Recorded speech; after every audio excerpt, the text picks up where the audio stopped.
Hi, thanks. Hi, so my name is Steve. I work for Tamman, and I have the privilege today of speaking to Cezary, who's a real innovative technologist, and I can't wait to get into the conversation with him. I think it's going to be really informative and enlightening. So, Cezary, please introduce yourself. So my name is Cezary. I'm CTO in SiteLint, currently crafting technologies that will allow us to audit the digital content and tell you what's wrong there and how can you fix it in order to make it better for the people with disabilities, make it accessible, SEO even friendly. So various type of the audits. That's what I do. Personally, I'm passionate about technologies. I think it's an extraordinary combination when someone is going to your daily work and combining with your passions. It's a moment when you put also your heart into that. So everything is like it's a mix. It's a mix of all of your experiences and what you want to do, make it everything better. So that's me. Lots of passions around, not only programming, but also the other passions working with I'm people. curious, Cezary, because you're so innovative and so passionate about technology. Was there one thing that triggered you into getting into technology? Quality. I just always wanted to have a better quality. When you look at the products everywhere, we all experience it every day, some kind of glitches, we experiencing difficulties with products. And I was always thinking about, can this be done better? It's like not only for me, but because I'm not the only one on earth. We have 7 billion people. So if I'm struggling with some things, which means at least a couple of hundred millions of people around the world struggling with that as well. Can we fix it? Obviously we can fix it. Okay, let's fix it. That was driving me to make it everything's better, just better. So you're a problem solver. Yes, definitely. I'm interested also in when I was reading about your profile and your background, I saw you've worked in large companies, smaller organizations, and that you also have migrated more strongly into the area of digital accessibility. What kind of moved you into that space? Well, actually, digital accessibility is with me from 1997. Actually, I started using web from 1995 and then 1997. I don't know. We got in Poland when I was living there. And then we've got great discussions with people that they were always discussing about accessibility stuff. And that was quite interesting to me. It's like, okay, how digital content is being perceived by different people. And I was thinking about that much more deeper than just only, create website and thought that what you see is not exactly what the other people may see or perceived. And year by year, I was just diving into that. People were discussing. I think I don't know, it's all about like you want to make up products better and also depending on the community you are. And the others may also inspire you by saying exactly where the issue is and what is the benefit when you fix it. When I think about it, it's always I want to make it better. So accessibility, then later SEO was right. So it was overlapping. So, and then I said, okay, let it be. Let me dive into that a little bit deeper. And then started evolving with WCAG. WCAG creates the standard, and then those started evolving and more scenarios to cover. So that's how it begins. When you start thinking that you want to make something better for the others, specifically when you land in that situation, that changes completely the perspective. Everybody is happy until we are in a good shape in our health. Once you get the issue, you can't use your mobile phone. You can't see well at some point because you've got some health issues. And then you started complaining. So that's why I thought like, why not just making it better ahead? Everybody will benefit from it. So it's a learning and making even people by that happy, then I think that's a good mission. You said something I think that's important for people to hear, which is it benefits everybody when you focus on accessibility. Do you have an example maybe of something that you've developed in the area of software that was maybe geared towards somebody with an accessibility requirement that benefited everybody or Well, benefits so more people? quite obvious example is keyboard navigation. Hmm. We use every day, no matter what. If you are just power user or you are a person with some kind of limitations, you always use keyboard. So most of the applications in a world they are not keyboard accessible. So you're struggling with. A funny thing is story behind that is that I called one bank and I say that I can't use your application using keyboard. And the person on the call told me, hey, can't you use mouse? I'm not asking you about using mouse. I'm telling you I can't use your application using keyboard. So that also indicates misunderstanding that people perception of using digital software is that they always perceiving through their angle. They don't see any other angles, perspectives. So keyboard navigation is a simple example. That's what I can say, that everybody can easily digest that when you say, hey, keyboard, are you navigating? Yeah, sure. I've seen hundreds of people, they're navigating quickly using shortcuts and using tab, navigating through the menu. It's just simple, fast method. Sometimes you can't even use mouse. Or you do in a train, you have a limited space. In a planes, you have limited space. So, okay, keyboard is your best friend. If you can't use it, you're struggling with that. Have you come across any other benefits outside of keyboard where you developed something or worked on something that was? Yeah, for example, the other nice benefit, which not so many people realize, are just captions and subtitles. Hmm. So when I'm watching, sometimes I'm just muting. I'm in a train, it's a noise around. I Mhm. can't hear, but I can read.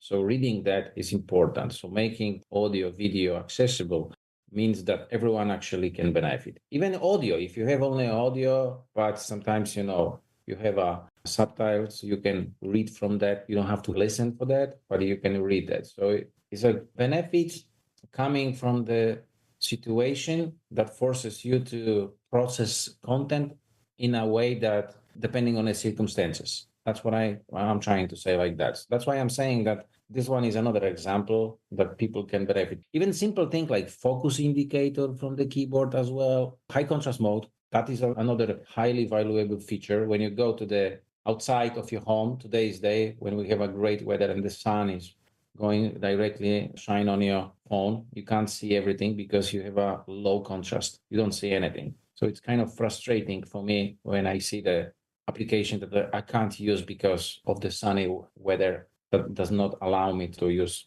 application in comfortable way. So that's the few examples, I think the common examples that everybody is experiencing almost every day. What does web accessibility mean to someone like you? How would you define it? In simple words, it's just I'd like to use your content in a way that I perceived as the best way for me. Hmm. That is all about that. So because you're publishing something, but that doesn't mean I will process it the same way as you do. So I'd like to process it the way I like to process it. So that is all about that. So it's got a bit more customization and seeing it through the lens of the individual. It's more rather understanding that the same content is being processed in a very different way. A simple example is that just the responsive design. So you have a single application, but in your work, you're using computer. You're just traveling, you're using metro, you're using tablet. But in home, you use mobile phone, but you're still using the same app. So that's why I'm saying that, okay, create the solutions that everybody can use in their best comfortable way. So that then Okay. you win on the market. Then you win on the market because you are adapting to what everybody can do in particular their life momentum, I would say. So do having all these different form factors, such as PC or Mac, mobile, Android, Apple, does that add a whole nother layer of complexity to your development?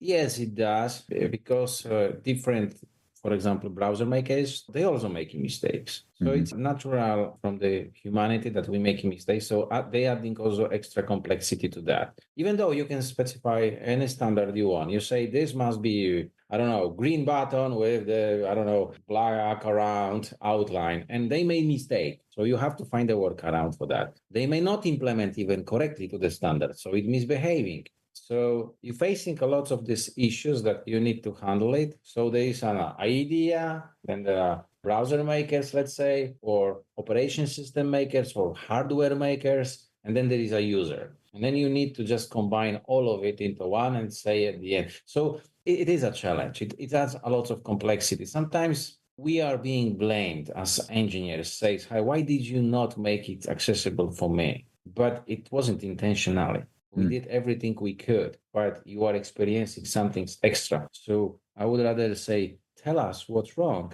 what you are experiencing, and we will fix it as much as possible. Of course, there are technological limitations as well. But let's say that's we facing that complexity. It is very complex in terms of the charts. Charts are very complex. This is unbelievable complex. I remember when I was at Microsoft, I was responsible for making Skype accessible. That was a really large challenge in terms of the notifications. When actually to inform the user about the incoming chat. Maybe something else is more important. Are you going to break the current reading because you want to say something else? So lots of challenges. So when we're talking right now, it's easier. But when we go to the digital world, changes everything. Notifications extra from the operation system. Hey, email comes or something has changed, another on your operating system. So chat is difficult. So that's why I'm saying that the only way to know that is to actually start working on it. It's not that, hey, I can't make it. It's just, I'm always advising for everybody. You want to reshape your skills, start building the application, even accessibility work. Start implementing, whatever it will be. You can create the application that sells the pizza, but then you will walk through all the stages, okay? Then you have to implement. Are there any error validations? Okay, is the responsive design? What are you saying for the users with screen readers when the content changes dynamically? Are you notifying them about that? So lots of great journey. So that is the thing. I remember one case in one company, a young engineer was asking me, could you please recommend, give me some advices? How can I reshape? I say, I can only give you one advice. Just one? Yes, just one. Just start creating your application and you will walk through all the challenges you will have to resolve. Then your work becomes better. It's interesting when you talk about sort of getting to the root of the source and the application. You're bringing me back to thinking in terms of overlays and why, at least in my experience, I found they don't necessarily work very well. I would love to hear your feeling about that. And in the area of accessibility, do you feel that overlays are not the right solution and where we need to go as far as being more accessible on websites? Yeah. So in terms of the accessibility overlays, I think it's not going to work, unfortunately. And even if we have a good intentions, like we want to help others to make their sites accessible, the problem is that we have lots of technological limitations that we want to resolve and putting so much efforts instead of telling the people how actually this should be done. The same mistake, I just wanted to also tell you similar analogy. The browser makers years ago, they invented XHTML. That was a very strict HTML. When you make a mistake, everything was broken. And that was good, but at some point they dropped this idea. So what they're doing today, no matter of how much wrong, incorrect website you have, it almost 90% cases, it will be displayed because the browsers behind the scene, they're trying to solve all the problems. Instead, telling you, hey, this is the problem, break it. People will never learn if we hiding issues from them. So same digital accessibility. Some companies found that opportunities to say, hey, let me just automatically fix for you all the issues.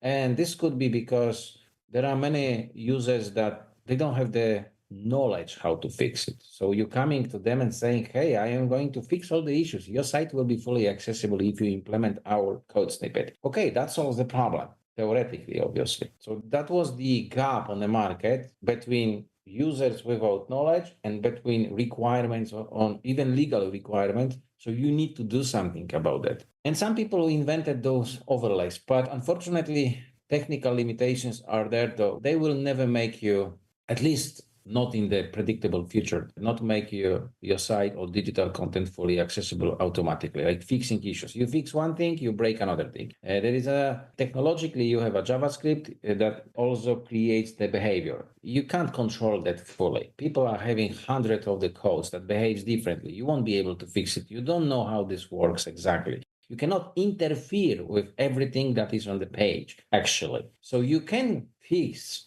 the accessibility issues to some level of degree, but this degree will be not noticeable. And even sometimes you may make it worse because you are trying to fix the issues, but actually you may break and introduce more issues than was before even applying the accessibility overlay.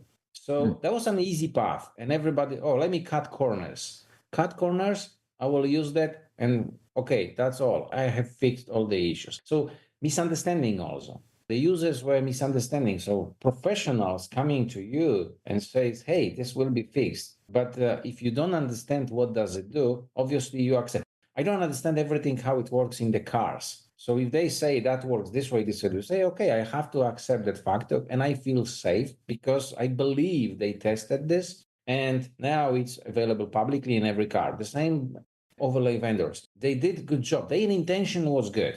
Their intention was good. They just wanted. But unfortunately, every single day they were facing more and more challenges. It's like building one software and try to test it within 500 different million websites. And every time you will face the issue. So, and it started growing.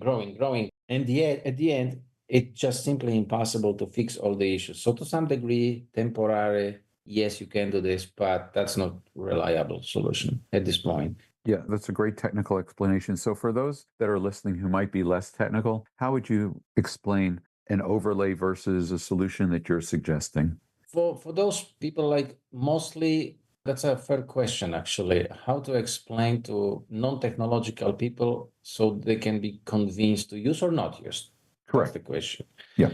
Well, if you say you want to limit your potential lawsuits, okay, that speaks, right? Okay, install this and this will save you. You don't know how much this saves you, but speaking that language, okay, that speaks. Okay, that's one thing. The other part, you can say, hey, if you apply accessibility overlay and get wider audience, that's what I can say. Because in fact, it is accessibility. It is about that. When you make your product accessible, means the wider audience can access your services and content. So that's how it works. They're trying to improve your content to make it accessible to practically everyone. But in fact, it's not like that. This might be a good time then to segue into a solution that you've developed. I would love to hear about SiteLint and how you're solving those issues. Over the last 10 years, I just need to introduce some kind of background. What was the inspiration? So when the web started, everything was practically kind of static, no dynamic content. Everything was loaded once it was reloading. So in order to audit such content, you just needed a simple crawler. Crawler is just this piece of software that, loads your page, follow the links and follow the other pages. It's like inventory purpose. I'm saying, hey, Steve, can I ask you to do inventory for my site? Yeah, sure. I will run the robot that will walk through all of your pages, execute the audit, and tell you what's wrong. Right. That's a good start, I would say. But then it started producing thousands of reports. So when you get this report, okay, I found I got a customer that was having 50,000 pages. 50,000 pages. Right. So imagine now you crawling. Let's say it will take, I don't know, 2 weeks. Every 2 weeks, I'm giving you 50,000 reports. What are you going to do with that? It's like, where should I start even fixing the issues? And I was facing the other issues. It's like the technology started evolving. We started getting type of the applications called single page application. What does it mean? It means that the application loads once and never reloads. Everything, all changes happening inside your application. So that brought the challenges of crawling or scanning the content, because crawling is about load my page, perform the audit, and forget about it. And then we asking, okay, hey, hold on. But my page is loaded, but users are interacting with that. Yeah, you see. So that is the issue. Users interacting, clicking on it, different components are rendered. So you're crawling, missing everything. Everything from there is missing. So yeah, we just reached the wall. So what is the next solution? The next solution, I thought, okay, we have to shift our auditing from the server side to the client side. And that opened a lot of opportunities, because I realized that I started getting the reports from the places where people actually using your solution, your application. That was a brilliant momentum. I think that changed everything. So instead of 50,000 reports, I got a couple of thousand reports.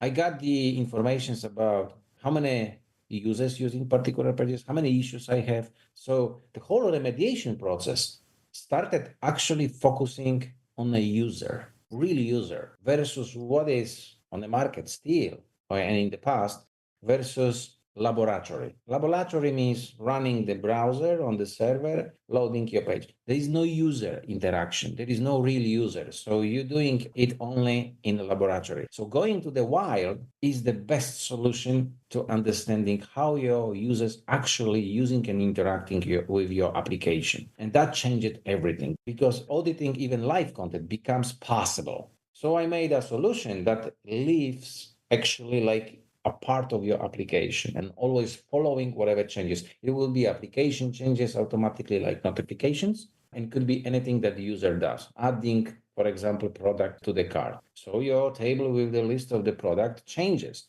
You still need to evaluate it, see. So obviously there are still challenges there, but that changed everything. Now I got the reports and I see, aha, this is, let's say, login page, and I got most of the issues coming from the login page, and this is the page that is used the most. That changes everything. And I'm saying, look, Steve, 50% of the pages you sent me the report from the crawling weren't even used last quarter.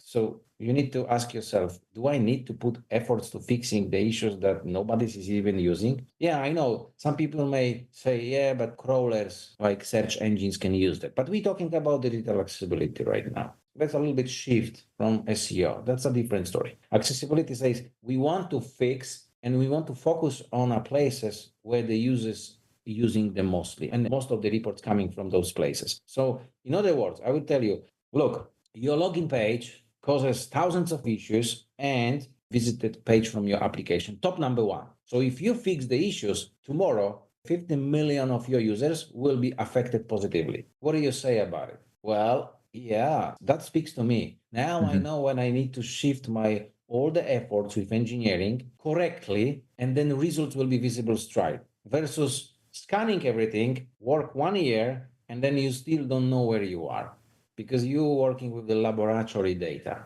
That was the momentum when I changed the way how we auditing, not the server side, work in the white with the client or the real client. It's like car makers the same. When they inventing something that without asking you, hey Steve, do you like these seats? Are they comfortable or not?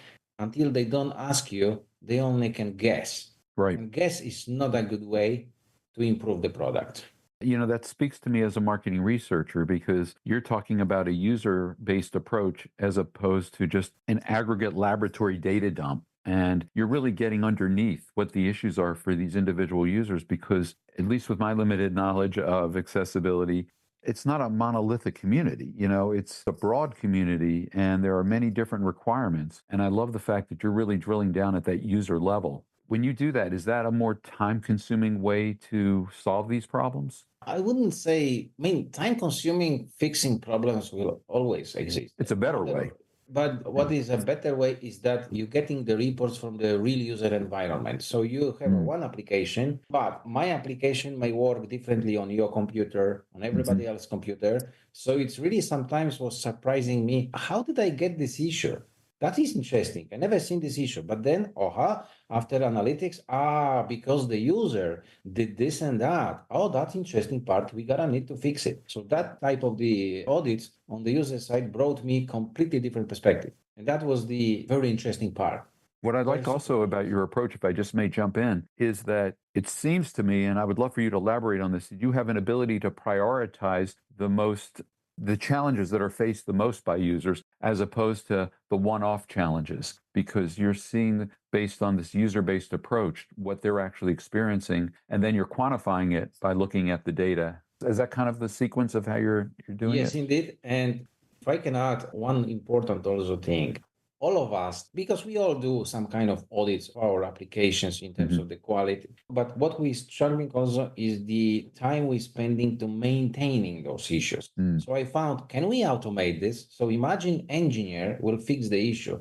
Now the user goes to this page, the issue does not exist anymore. And the place that shows you the issues does not contain this issue anymore. So you don't have to do anything. You don't have to set status for that, maintaining manual work to mark some of the issues that as fixed. Nothing, just automatically disappearing. So this allows you to not only focus on what is important, and important is focusing on spending most of the time fixing the issue, not maintaining these issues. You need to focus. And I was just thinking, how can I get more time to focus on fixing issues versus I have to spend half a day to managing my tickets in my system of prioritizing or marking that, hey, the issue has been fixed. Don't focus on that. Focus on the users. So that was the priority. So users go to your page, you got the report, and you see, aha, okay, that means I got the issue. And most important, this issue is real. Real means that, yeah, that someone's experiencing that. It's not like laboratory. Someone's got, not all the users getting the same issues. You may have a small screen, larger viewport. You may have a mobile. You may struggling with contrast or different issues, but everything else comes to your one bucket. Now you can see, that's how it works. Analogy would be cars. Maybe in the future it will be like that the cars will be monitoring all of the activities you do. That's how you can improve. You can have millions of tests even before go to production in software development. There is a continuous integration, continuous deployment pipeline. And everybody says, oh, you have to do everything before you go to production. You can do both. And actually, the second part is even more important because you can test one piece of the code and say, oh, everything is good. All right, we've done the job. Then why are we having bugs? If you've got covered everything before you go to production and we don't have to worry, then why am I experiencing bugs in the software? That's because we're not measuring this, what is more important on the user side. Your web auditing approach reminds me of a sports analogy, if I may. And I'm not a hockey player, but Wayne Gretzky always had a great quote, which is instead of skating to the puck, you're skating to where the puck is going to be. And it seems like you're anticipating those issues by getting user-based information. Oh, yeah, definitely. Definitely. The user is giving me everything I need. It's a best source of understanding actually mistakes you made and what you can improve. The user is telling you what is wrong there. If you get the proper results from the audits from the real users, now you know how to fix it. And believe me or not, they will thank you about that. Some of them obviously will send you email, but I'm facing the same issue. I see something's fixed. Oh, finally. Sometimes I'm sending a thank you letter or message. Hey, thank you for fixing this issue. It happens.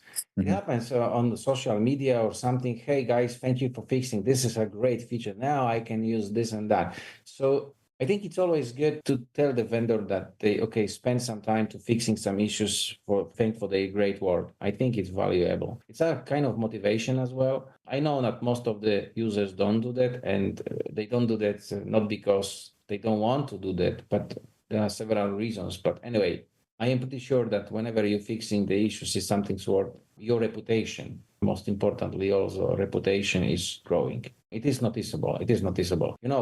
Bad messages spreading at speed of light, but good messages slower, but still good. So if one person says this is good product, the other one recommendations. So organically you will get a good reputation. So don't cut corners. Let's make it better. And from everything I just heard, you're actually more efficient because you're solving the issue as opposed to going back and reliving the same issue over and over again. Exactly. And then you're monitoring all your application aspects practically live. And then whatever happens, you can easily react on that. Versus that you wait for somebody else will maybe telling you, or maybe testers will tell you. We will always have the limited capabilities. No matter of company you can select, big company, corporate, they will always have the limitations. That's why measuring quality, specifically accessibility on the client side, is the only way, truly way, to understanding how actually users using and interacting with your application, services, and everything you've got. Interesting. And it feels like when you're describing auditing, you're also including remediation because the two work hand in hand. They're not divorced from one another. The remediation process actually is the second biggest challenge in this industry. Like, how do we reduce false positives? How do we reduce the total amount of the reports that are mostly perceived as a noise? Every single manager, engineering manager, will ask himself, from where should I start fixing the issues? Well, the common answer is start fixing from the issues that are marked as critical. Yeah, but that doesn't mean that somebody else is using even the page you're trying to fix. So improving the remediation process is the key to getting faster fixes. So in the same time, so let's say you spend 1/4 of fixing $100 in traditional way. What do you say if you can fix 1,000 bugs within the same time. Would that sound good? Simple thing. So yeah, by improving how you're getting the reports, improves your remediation process significantly without any extra efforts. So you're streamlining the back-end remediation report piece. Yes. Considerably. I shouldn't just say streamlining it, you're considerably streamlining it. I'm curious also, given the evolutionary times we're living through, do you see artificial intelligence playing a role in your auditing and remediation processes? Yes, yes, I see that. However, it's a little bit larger topic of how this could be beneficial. One of the area that could be beneficial definitely is the description of the images. So we could help the users to, process the images and help them to describe the image. Also, I know that there are some limitations, but all technologies have some limitations, but we have to start from somewhere. We have to, things get better over time, but image recognition is one thing with the AI. The other part is to, for example, code analytics and give the engineers the tips and tricks how they can improve the code. For example, a common part they're using or inefficient code they have. Hey, you can do this way. Look at this way. And by doing that way, you can resolve the problem, this and this. And then, oh, I didn't know about it. Now you know. Because I learned in a big corporation, one of the big corporation, I was specifying what needs to be done and how. And now, but I shifted later from this to only specifying what is the expected behavior and leave the implementation. So AI could do the same. It could give you some recommendations by analyzing your code and say, hey, if you do this, you can do this. If you do this, you can do this. That also may help also understanding the software development pipeline. For example, try to find the bottlenecks. Where is your bottleneck? For example, the total amount of the issues you're making. Are they repeatable? If they are repeatable, where the root cause of that is? Maybe architecture, maybe something else, performance, maybe something else. So I think that's the future. And that's a bright future that will help the users, engineers specifically, to create more better products by avoiding mistakes. AI will play that role. Have you seen in your time in consulting in this area, as well as developing solutions, much change as far as websites becoming more accessible? Because I know in the data that I review, there's still a significant portion of websites to the tune of 96% that are inaccessible. They're just not accessible. Why do you think that is? Well, I think it's a combination. It's a mix of different sources of the problems. I think it's a lack of the knowledge is one of them. The other one is the mentality, is the way how everybody works, specifically managers. This is quite often you can hear, this is not a priority. What does it mean it's not a priority?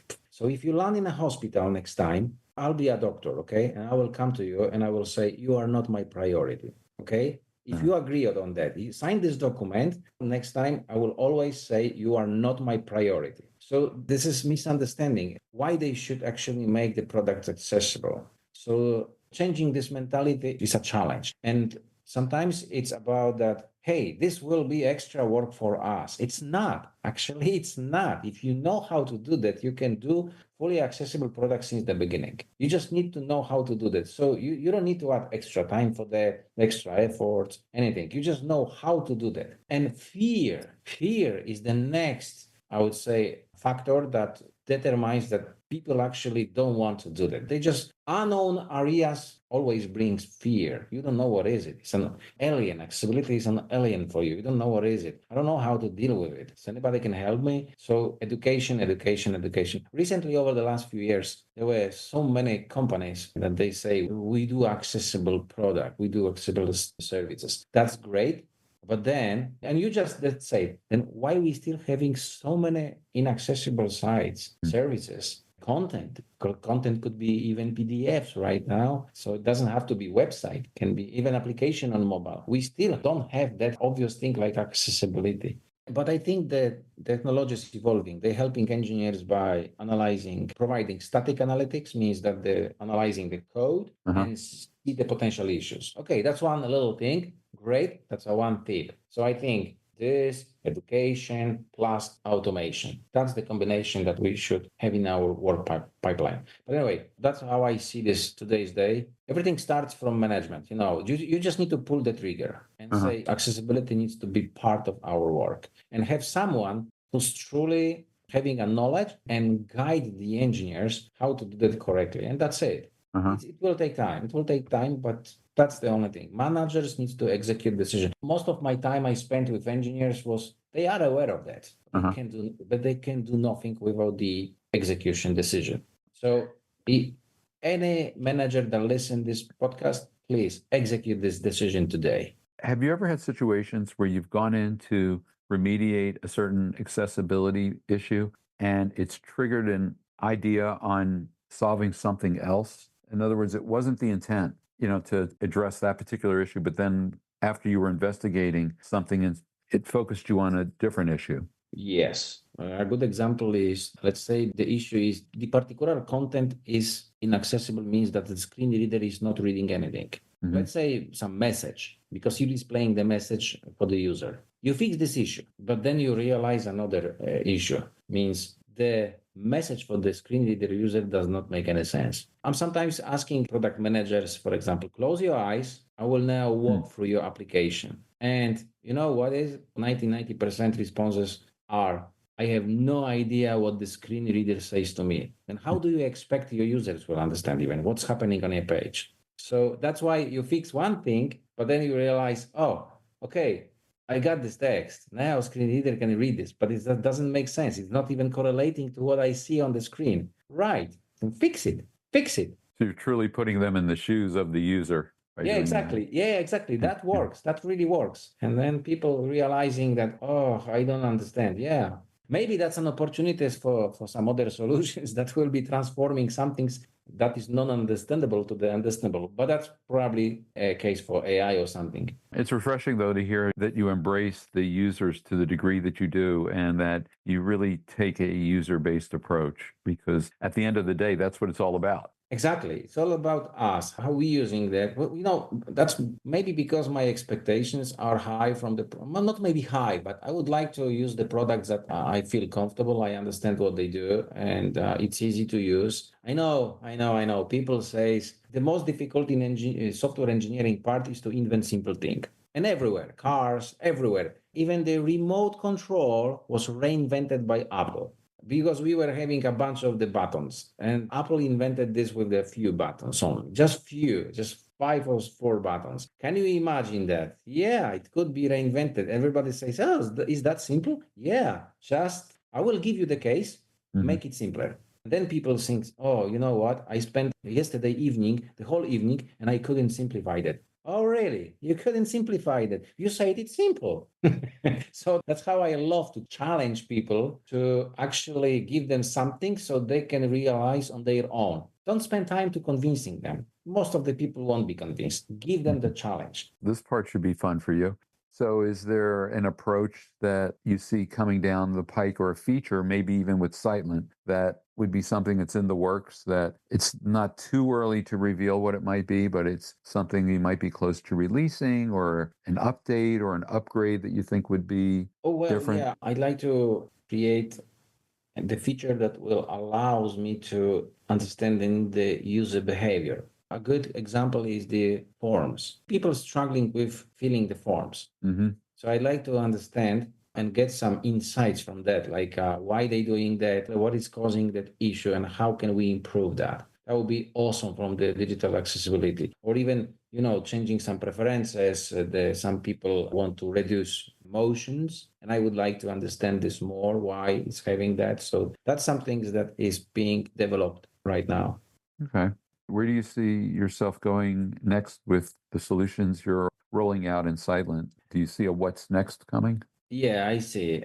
There are lots of ideas out there. It's just I have some physical limitations to do that, but definitely I see a lot of solutions that helps you not only auditing, but also the improvements in terms of the web technologies in an application technologies as well. Because we have, for example, technologically area attributes, but they are too many. I think we should focus on what is actually available and improve that, like the error messages and this kind of things should be improved. So not only inventing solutions by me, but also suggesting to the whoever is making standards or browsers or operation systems to improve their products as well. And do you see anything coming down the pike in just the whole area of technology that excites you, that's something that, will have a major impact on things that you're developing, or maybe even something you're not even working on? Well, I'm excited, for example, about the accessibility tree available in the browsers, for example, that allows you to see your content from what is being exposed to the assistive technologies. That will allows you to truly understand what actually is out there. But unfortunately, this is not widely available yet, and I am not quite sure why is it being slowly developed over the last few years, which would be highly beneficial for engineers to quickly, without using even screen readers, to understand actually how your digital content is transformed to assistive technologies. Mm. And it is available partially only and behind the laboratory flag that you have to go there, set explicitly. But I think that shouldn't be like that. And I would love to see it even sooner than later. That helps me to walk through this tree and see, aha, this is how it's being exposed. Oh, I understand now. Because it really changes everything. Everything. It's like you can see the tree and see, oh, this is the role, this is the paragraph, this is the if element, I have to change the semantics and so on and so forth. I'm looking at it every single week at this accessibility tree. It's really interesting how it's represented. This helps also not only to understand that, but then when you expose and then you see some screen readers, for example, don't work as expected, you can better understanding, aha, I exposed this correctly, but screen reader doesn't work correctly. Now you know where the issue is. So it actually helps you to investigate the root cause of the non-accessible features. Where is it actually? On the browser side? Maybe this is on the application side, operation system side. Maybe this is assistive technology side. So this is one of the things why I am excited. That sounds great. What advice would you give to someone wanting to make their website digitally accessible? What would be something you could just leave the listener with as far as how would they get started in the journey? With the accessibility, it depends from, are we talking about the regular users or are we talking about the engineers? That's a great question. So I would say let's address both. First the engineer, and then we can talk about regular users. Yeah, from the engineers, I would ask them to actually start creating some kind of application or even create actually that's a good idea. We should really, I will take advantage of that and create the examples and tell them to implement that. Huh. Okay. I think that I just got the idea because I realized no matter of documentation, you can send them to WCAG. It's really complex. They will be confused and they will be demotivated. But if we can create a bunch of the examples, let's say, hey, here's the image, and give them a basic training about the accessibility, and I can tell you, here's the image, make it accessible for the screen reader. Let it announce it. So if we can create a bunch of the challenges like that, they will be challenged to solve those issues. And that is the best way to learn that. You can read a tons of documentations. You can be confused a lot, even examples. You have to do it on your own. So yeah, that's a good idea. I think we should do this. In terms of regular people, I think one way to do that is through this. I find it useful for the screen readers. I'm asking always them, close your eyes, and let me use the screen to read your website, your web application or a mobile application. Let me use that. Can you understand? Can you perform the actions? And then the people realize, oh, I can't. Oh, I can't. You just identify the place you need to improve. I'm not talking about the technological stuff, like, jargon, language that they can understand. Just telling them, you see, I cannot submit your form. That's the technological issue. Ask your engineers to fix it. Or I cannot understand what happened on the page. You just updated your page, but I can't hear that. Can you improve that? Then they have to figure it out. So depending on a person, I need to use the appropriate language so they can understand. Okay. I guess another way is they can get in touch with you and connect with you. So why don't we share how people can learn more about the work that you're doing and ways to connect with you? I know you're very active on social media. Not all of them, but I use LinkedIn, which is a pretty good platform. Less using X, formerly Twitter. And sometimes I'm using Mastodon, but just occasionally. Yeah, get in touch with me, specifically on LinkedIn, through the website. You can always write something and the email will definitely come from me. So I can help. I have a plan to organize a bunch of the trainings for people and focusing on real exercise, doing this and that, because I believe that learning could be done through fun. So let's have some fun a little bit, but also just to try to learn how things work and how can you fix it, depending on the audience. As you pointed out, if there will be a non-technical audience, okay, we can take different path. If there will be a technical audience, then right, we can take a different path. But Sounds great. yeah, I'll be happy to talk about it. Webinars coming as well. So yeah, everybody's welcome. And for those who don't know the website, it's SiteLint.com, correct? Yes, it's very unique in terms of technologies. I made lots of custom improvements there. It's not like a typical WordPress site and get the template, install this, and voila, everything is working fine. No, it's not. Behind the scene, there are lots of unique solutions I made in order to make it fast, performant, accessible. Unfortunately, sometimes I'm also facing the technological limitations like third-party content, like chats, famous chats, online chats that they aren't accessible. So it's kind of difficult. It's a challenge. And if you find the issues, I never say it, I'm perfect. I never say that. So if you find the issues, I'm really happy to improve anything on the website. But website was tested as well with the screen readers, keyboard navigation, responsiveness. I'm also monitoring that using SiteLint. SiteLint is monitoring SiteLint. Oh, that's interesting. Yeah, it's like an older brother is monitoring younger brother. So they have to monitor each other and say, hey, I found the issue. Now, because the website also changes.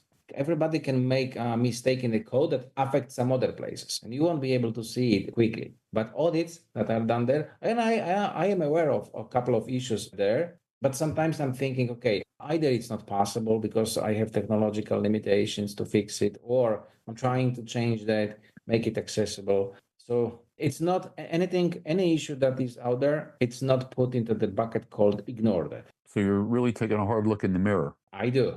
Yes, I do. It's like whatever company and vendor you're contacting with, and they say, we help you make your website or a web application or content accessible, but their website is inaccessible, okay, then you can get conclusion on your own. Yeah, what we call hypocritical. Yeah, you can call it like that. I'm just saying that, guys who's listening that if you offer any digital accessibility services, please make it first your site fully accessible. Yeah, practice what you preach. Give the good examples for the other people. And even people looking at your code, they're trying to learn from that. Like, how do you code comments on a section? Like, how do you do the part of the form controls and validation? That they're looking at it, they're looking for examples. So make it the right way so you can also guide the other people. Maybe some of them become your customers. You never know. Yeah, I think that leads to one other area, I guess, collaboration and partnership. Do you see that as sort of a good way to bring different skill sets to customers? Yes, I do.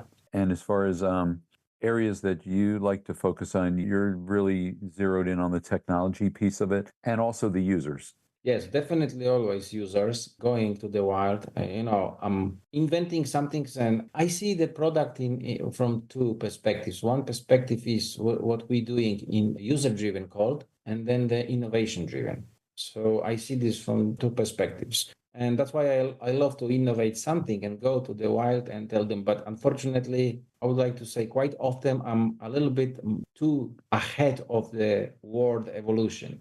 It happened to many companies. Like they were having a great product, but unfortunately too early for the world. So I'm facing the same issue. It's like maybe I'm a little bit too early, but wait.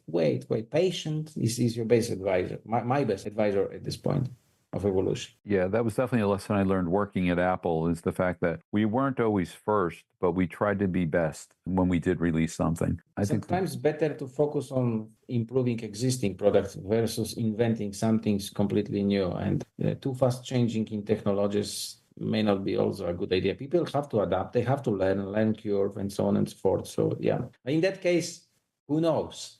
We just started and let's see how things will evolve. Things will take time. Yep. Is there anything else you'd like to share with the world out there? I can say two things. Don't hesitate to contact me so we can talk about it. I can share my knowledge and experience that may be valuable for you. And the second thing, I would like to gently ask all the managers, execute decision, please. That all depends on you. Whoever listening and you are on the management position, do it. Engineers won't do this on their own. It all depends on you. So that's the two messages I'd like to send to everyone, to outside world.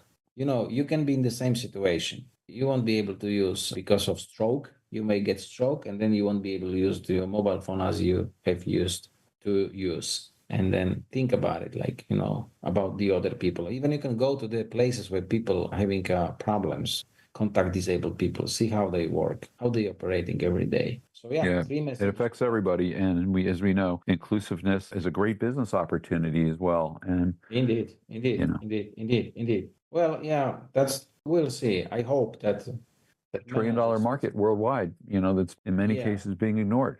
So, yeah, it is. It is. And that triggers also some kind of probably philosophical question, like why it's being ignored and what's happening. Everybody says it's priority. Some managers says because I haven't got the instructions from the high level management. That's why I'm saying managers, whatever level you are, starting from the top to bottom, particularly from the top, if the top says we want to make our products accessible, that propagates down there. And that's easy. Just do it. Just set the sub rules and propagate across all your organization chart and yeah. say all the teams. That's it. Just do it. Yeah, I think in large part too, it's because there's just a lack of awareness. It's interesting. Once organizations and managers become aware of this issue, they immediately engage and they want to fix it and do better. It's just that I think there's a real gap out there in people Well, understanding. yes, you just gave a great point. And I think these things should happen in the school. We are having all IT lessons in our schools, but we don't touch that topic at all. We don't explain to our kids, hey, this is how the digital world operates. This can be this is. So we are not teaching them. So we have to reshape their minds since the beginning in the school and then later for the career path and showing them even non-technological non-software organizations, they should have that rules in accessibility. Says a good example could be our rule is to select the vendors that delivers the product that are accessible, because we have, for example, we want to hire people with disabilities for certain work. So that also is a good way to building the awareness of that. I believe this will be improved over time. It will take some time. How long? I don't know. I don't have the crystal ball to guess that. Mm. But that's something I would like to ask everyone. Make a decision. Make a decision. Yeah, accessing information is a right, and everyone should have that right. Oh, I think you touched one important point quickly is that I think one way to build the awareness is unfortunately through the legal requirements. Sometimes it's kind of in quote unfortunate, Mm. but that's the only way you can force and turn this is not priority to becomes a priority. It's getting out on organizations' radar, and Yes. that's the Yes. important part, because I think once it's on that radar and they become more enlightened and more informed, they're realizing that we have customers that can't interact with our information, and that's a real gap and problem. Oh yeah. Oh yeah. Yeah. Yeah. Yeah. Exactly. Yeah. Yep. Thanks. Well, I enjoyed it, Cezary. I hope you did, and I enjoyed as well. That good. was a And great conversation. we'll have another conversation soon. I hope so, because Yeah, for I sure. really love to talk to you. Thanks.